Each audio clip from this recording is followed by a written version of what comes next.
కుటుంబానికి, ఉన్నతమైనటువంటి కుటుంబానికి చెందినటువంటి ఒక అమ్మాయి సార్. కన్నవారు కానీ అత్తవారు కానీ హాయిగా ఆమె భరతనాట్యంలో ప్రావీణ్యం ఉంది. అలాగే ఆమె జీవితం లీడ్ చేసుకుంటుంటే ఒకరోజు దువాడ వాళ్ళు నాకు ఒక మాట చెప్పారు.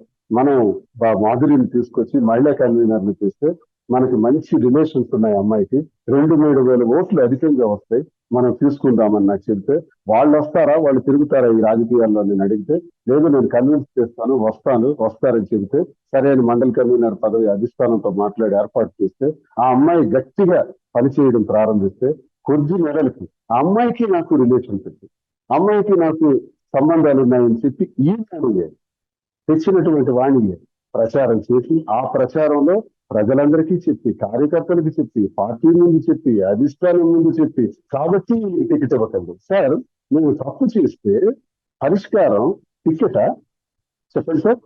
దువ్వాడవాణి కోరిక మేరకు నిజంగా మీరన్నట్టే, దువ్వాడవాణి అన్నట్టే నువ్వు తప్పు చేస్తుంటే ఒకవేళ మాధురితో నువ్వు పరీక్షించవలసింది ఇంటి గురించి మాట్లాడతావా, నీ గురించి మాట్లాడతావా, పిల్లల గురించి మాట్లాడతావా, టికెట్ గురించి మాట్లాడతావా? అంటే కోణం ఏముంది సార్ ఆమెలో? ఆమెకి ఇప్పుడు అవసరం లేదు, పిల్లలే అవసరం లేదు, పిల్లల్ని నా మీద తిరగబెట్టేటట్టు చేయడానికి వాడుకుంటుంది.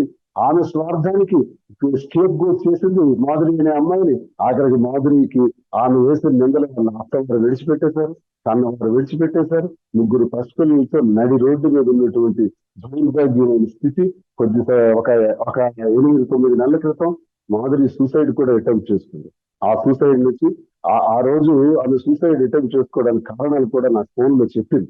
నా పరిస్థితులు బాగోలేవండి, నాకు అత్తగారు విడిచిపెట్టేశారు, కన్నవారు తిడుతున్నారు, నాకు అభాస్పాలు చేశారు, రాజకీయాల్లోకి తెచ్చి నన్ను అన్యాయం చేశారు, నాకు చావే సరగి తప్ప వేరే గతి లేదని చెప్తే, వెంటనే నువ్వు విజయవాడలో నేను ఉన్నాను, నువ్వు నీతో మాట్లాడతానని చెప్పి ఆ అమ్మాయికి నేను నచ్చజెప్పితే 1 నిమిషంలో పక్క రూమ్ లోకి వెళ్ళింది మాట్లాడుతూ. ఎందుకు వెళ్ళిందో అని నేను 1 నిమిషం లేట్ అయిన తర్వాత నేను వెళ్ళి చూసినప్పుడు already she was trying to hang, ఆ చిన్నీతో హ్యాంగ్ చేసుకొని ఒక బకెట్ ని కాళ్ళ కింద పెట్టుకొని ఒక కాలు కింద ఉంది. అప్పుడు వెంటనే నేను వెళ్ళి 2వ కాలు కూడా పైన పెట్టి ఎలా రక్షించాలో నాకు ఊరి నుంచి తెలియదు, ఈ చేతిని ఇలా అడ్డు పెట్టి నేను బ్రతికించాను, బయటపడింది అమ్మాయి. అప్పుడు నేను నచ్చజెప్పి, పిల్లలు ఉన్నారు జాగ్రత్త, నీకు ఏదైనా అవసరం ఉంటే నేను ఉంటాను, నేను చూస్తాను, నా కుటుంబం వల్ల నీకు నష్టం జరిగింది, నేను ఉన్నానని చెప్పాను. ఇదే సార్ ఆ అమ్మాయికి నేను ఇచ్చినటువంటి భరోసా. ఆ తర్వాత ఎప్పుడైతే ఎమ్మెల్యే టికెట్ వాణికి వచ్చిందో, వాణి నేను 6 కోట్ల రూపాయలతో ఖర్చు పెట్టి కట్టినటువంటి ఇల్లు, విలాసవంతమైన